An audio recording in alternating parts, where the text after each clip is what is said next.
একদিন আগে একটা ভিডিও আপলোড করছিলাম, আপনারা এক একজনে এক এক কথা বলছেন, যে মনে হয়েছিল আপনারা কত বড় মাপের একজন শিক্ষক যে আমার ভুল ধরছেন। আমি রাশিয়ান আর্মিতে 3 মাস ট্রেনিং করার পরে উচ্চতর প্রশিক্ষণ, একজন ট্রেনারের পিছনে যে কত পরিমাণ টাকা ব্যয় করে সেটা আপনারা না দেখলে বুঝবেন না।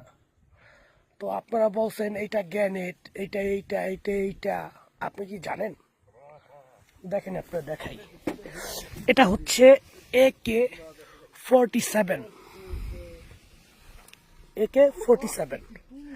এটার আমাদের কোনো প্রয়োজন পড়ে না, এটা থাকা মানে কি এক্সট্রা আরো ওজন, আর কিছু না।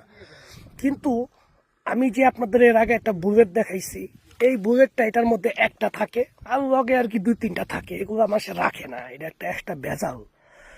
কিন্তু এটা তখনই ব্যবহার করা হয় যখন দেখা যায় যে বুলেটের গুলি তো ছোট, কাজ করে না, ওইটা একটু মোটা, ওইটা গিয়া লাগলে সাথে সাথে মনে করেন যে ভাষ্ট হয়ে যায়। তো ওই হিসেবে আমরা এটা ব্যবহার করি। দ্বিতীয়বার কিছু না। গ্যানেটের মধ্যে কি কখনো এই সুইচ থাকবে? এটা থাকবে? এটা কিসের জন্য থাকে? যে কোনো গুলির বিষয়ের জন্য। তারপরে AK-47, এই যে এটা আমরা লক করে রাখছি, দেখেন এই যে লক, এই যে লক অপশন, এটা খুললে গুলি আসবে, এটা যে ম্যাগাজিন, এই যে দেখছেন, এটা হচ্ছে AK-47 গুলি, আর এটা হচ্ছে ওই যে মোটা বুলেটের গুলি। দেখেন ভালো করে দেখেন, নাই তো, থাকলে হয়তো বা বুঝতে পারতেন। এই দেখেন নাই, দেখছেন? এক একজন এক এক মন্তব্য করবেন, নিজে আগে এক্সপার্ট হইবেন, তারপর। বুঝতে পারছেন? করতাম না, শুধু আপনাদের বোঝানোর জন্য আর কি করছি।